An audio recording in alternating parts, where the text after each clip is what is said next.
Nosotros fuimos en el año 97 muy pioneros en lo que era la creación de webs de diarios cuando prácticamente nadie las tenía.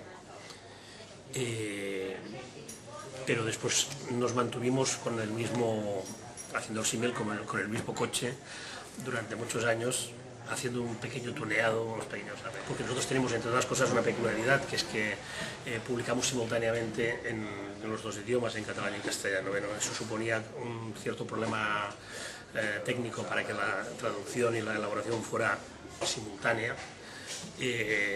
Hubo que modificar bastantes cosas de la máquina, aparte de otras exigencias. Hemos salido con una máquina que se parece ya bastante o mucho a la que tiene una buena parte ya de nuestra competencia, que nos lleva una cierta ventaja, pero nos falta una segunda parte, que es la de, ya que hemos llegado al pelotón, para entendernos, queríamos hacer algunas cosas que nos distinguieran también de la mayoría.